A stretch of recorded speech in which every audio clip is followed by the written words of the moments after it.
You're listening to The Greeks Gridiron. Now here's your host, Ethan Hristodoulou. Welcome back, everybody, to The Greeks Gridiron. I am Ethan Hristodoulou, and with defenses behind us, today we are going to start diving through division by division, ranking all 32 NFL's offenses, but again, by division from 4 to 1. So before I invite you all to comment down below and discuss, I do have an announcement I want to make. I am going to be giving away 3 copies of the standard edition of College Football 25, the game that just came out a few days ago. If you are interested in winning yourself these copies here, and if you're listening elsewhere and not on YouTube, I invite you to come on over to the YouTube side of things and check this out, because this will be how you wind up winning yourself a copy. All you have to do, starting with the next video that I drop, not this one, but the next one that comes out, there is going to be a pop-up that comes up on the left-hand side of the screen. It's going to have a code on it.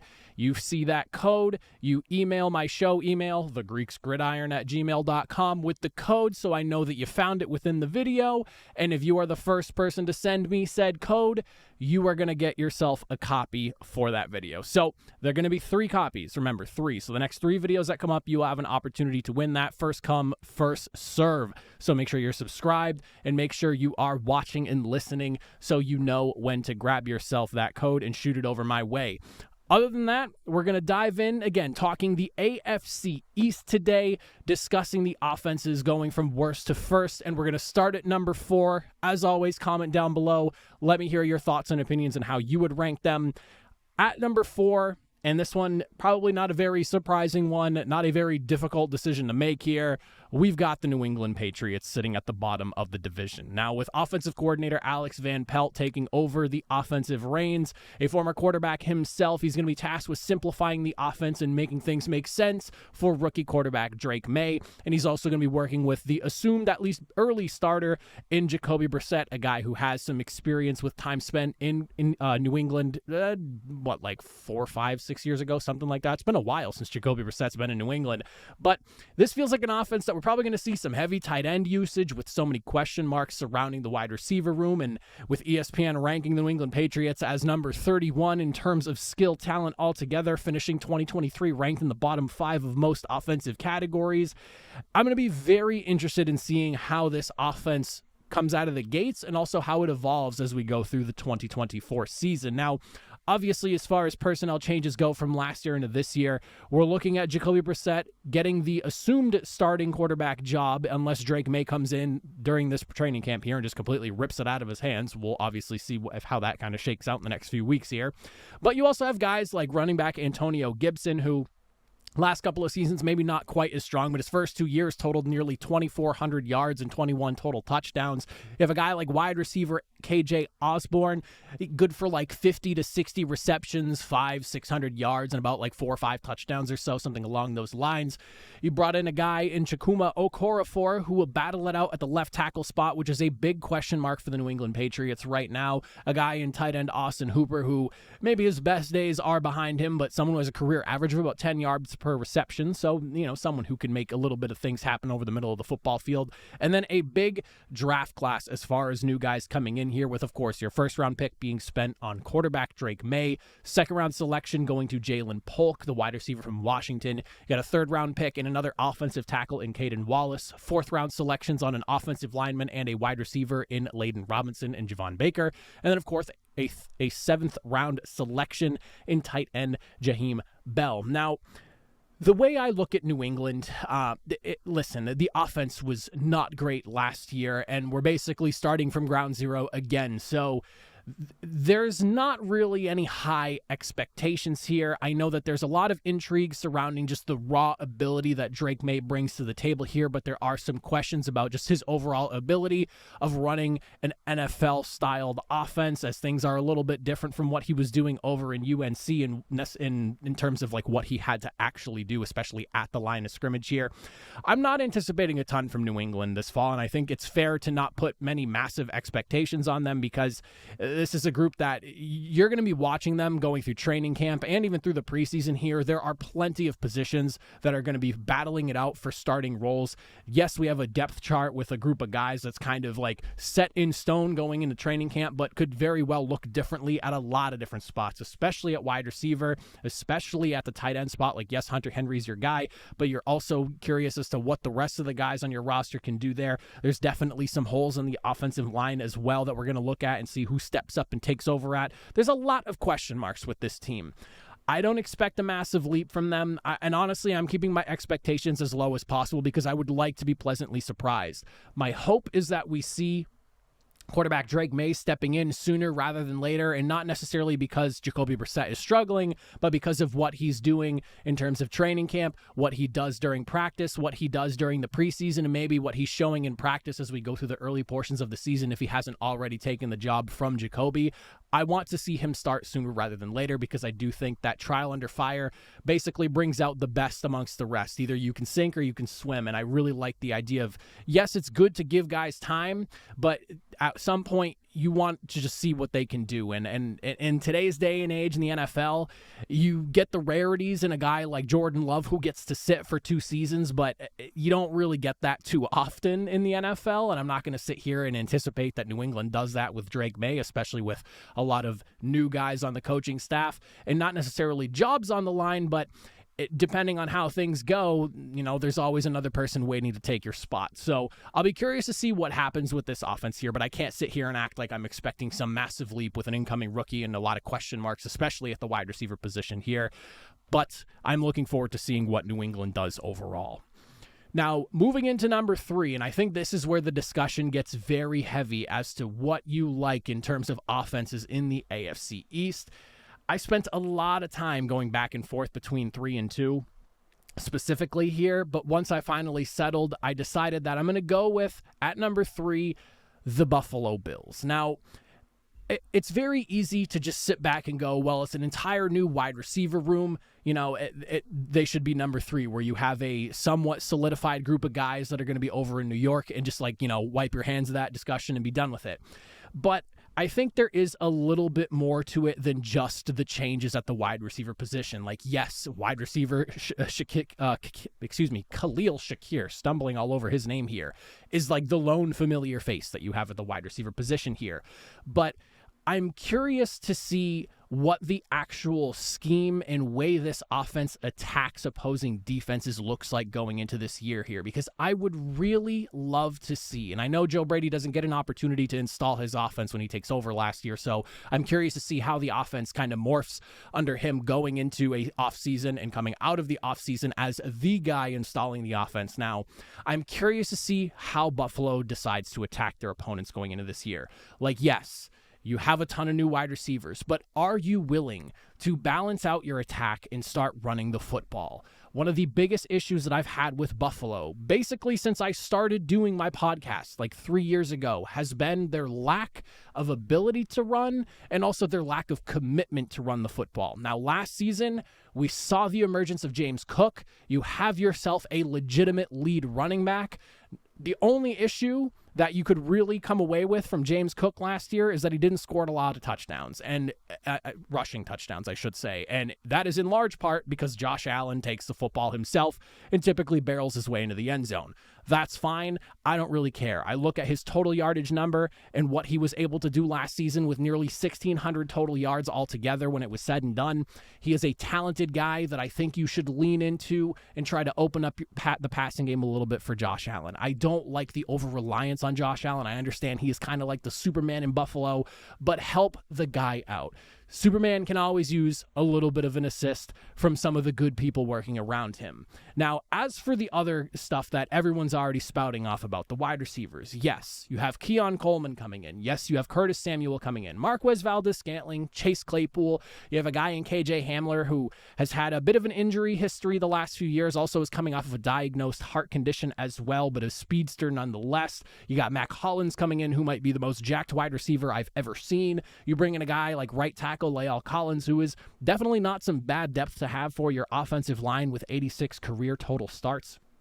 There is a lot to be intrigued by, and the way I see it here, you're bringing in some legitimate talent that, yeah, there's a lot of concern with like everyone looking at Buffalo and the wide receiver changing here, but I'm not overly concerned because I do believe in what Josh Allen can do as a talent and his ability to potentially elevate some guys around him. I think second-round pick Keon Coleman is a fun, big-bodied target that I would assume Josh Allen is going to very much enjoy throwing the football up into the air to. This is somebody who had nearly 1,500 yards and 18 touchdowns his last couple of collegiate seasons. Curtis Samuel is a field-stretching type of guy. Marquez Valdez-Scantling is another one of those guys that, yes, he does have some big drops in his career, but is someone that can really stretch the field. He has a career average of 17 yards per reception. There is so much to be intrigued about with this wide receiver room, but of course there is the concern of like they don't have a legit number one. Josh Allen's career trajectory, shot up when we got Stephon Diggs into Buffalo. So now, I understand where other people are coming from, but for me personally, I'm less concerned about the wide receiver room because of my belief in Josh Allen, and also some of the guys that they brought in should be some talented dudes, but I'm more interested in seeing just how much this offense morphs and changes going into this season here. I want to see more two tight end sets. You have a excellent duo in Dawson Knox and Dalton Kincaid to work with here. Dalton Kincaid's one of the most athletic dudes at the size that he is at in the NFL right now. He had a fantastic rookie season, and I want to see that be pushed further and be emphasized in this offense here. I want to see James Cook be given the opportunity to tote the rock a little bit more. Take the pressure off of Josh Allen this season. I want to see a more balanced attack. I think we are going to get to see that with all the uncertainty surrounding wide receiver, but that's the biggest thing for me. I think Buffalo's success is really rooted in what this scheme looks like, more so than just if these wide receivers are going to be able to help Josh Allen make another playoff push. Like, I feel like that's way too simple of a conversation. It really comes down to what does this offense evolve into now with all these changes coming in here that we've kind of seen this team make over the last couple of years, obviously bringing in a guy like Kincaid and then letting Stephon Diggs go, letting Gabe Davis go. I do think Josh Allen is going to really have to step things up. He's going to have to make sure he takes care of the football a little bit better, but ultimately, I'm trusting in Josh Allen here. I do think that he is going to help turn this thing around despite the losses you're looking at wide receiver. However, I don't quite know if I can put them above where New York stands right now, and that is going to be my number 2 team in this list here, the New York Jets. Nathaniel Hackett coming in here with his second season now. Hopefully he gets to do what he was brought in to do, and that was lead an offense led by Aaron Rodgers, who should be back and healthy. Cross your fingers nothing happens here. They're playing on Monday Night Football again to start off the season, and I'm just kind of shaking in my boots hoping for the best here. I do like what they did this past offseason because I think it addressed a bigger issue than just not having Aaron Rodgers. The biggest concern was obviously that offensive line. You can easily point to not having Rodgers last year as to why the offense sputtered the way it did, but I don't really know with the state of the offensive line last season if this offense would have been that much more successful. Like, yes, Aaron Rodgers' decision-making probably would have helped you out in some key spots. You probably do wind up winning a few more games, and you probably end up being even like a wild card team, something along those lines. But that offensive line was not great, and I do think that they probably suffer still because of that in some capacity. Just Aaron Rodgers being who he is maybe mitigates the issue a little bit better than what you were dealing with at quarterback last year. But obviously, you have 3 new starters on the offensive line here. You go and sign left tackle Tyron Smith. You go and sign left guard John Simpson. You also go and trade for right tackle Morgan Moses. All 3 of these guys, as a healthy player, are immediate upgrades at each and every single one of their positions here. And remember, again, this offensive line tied for the 4th most sacks allowed last season. The team finished with a tie at 22nd in terms of rushing yards per game last year. They were not great up front, so I do look at all those guys as this has got to be better than what you were dealing with last year. On top of that, you bring in a guy like wide receiver Mike Williams, who is unfortunately starting the training camp on the PUP list, but at his very best, this is a guy you're looking at like 9, maybe 10 touchdowns or so and 1,000 yards, but at his worst, when he's dealing with injury issues and just not able to be on the football field, 2 to 4 touchdowns, 6, maybe 700, maybe 800 yards if he's having somewhat of a fine season and dealing with injuries at the same time. But The ceiling is obviously like it's very high, but also the bar can be set very low depending on where his health stands. I hope he can be healthy because I think Mike Williams paired alongside Garrett Wilson is a fun and a very intriguing opportunity to have for your offense. And then you look at some of the draft selections that they have as well. A first-round pick in left tackle Olu Fashanu, who behind Tyrone Smith might wind up seeing more playing time than you're anticipating. For as great as Smith has been through the entirety of his career, he has dealt with some injury concerns, and that is definitely something you'll have to be keeping an eye on as well. So don't be too surprised if Olu Fashanu winds up seeing some playing time. You have third-round pick wide receiver Malachi Corley, someone who had 22 touchdowns and averaged 12.5 yards per reception the last couple of seasons that he was playing at Western Kentucky. You have a fourth-round pick in running back Braylon Allen, who when you look at what he did at Wisconsin in under 600 attempts, 3,500 total yards, 35 touchdowns, again, in under 600 rushing attempts. On top of that, you get a fifth-round flyer and a guy from South Dakota State, 50 touchdowns in his entire career at South Dakota. Yes, I understand this is a FCS, not an FBS school, but Isaiah Davis, another intriguing option there.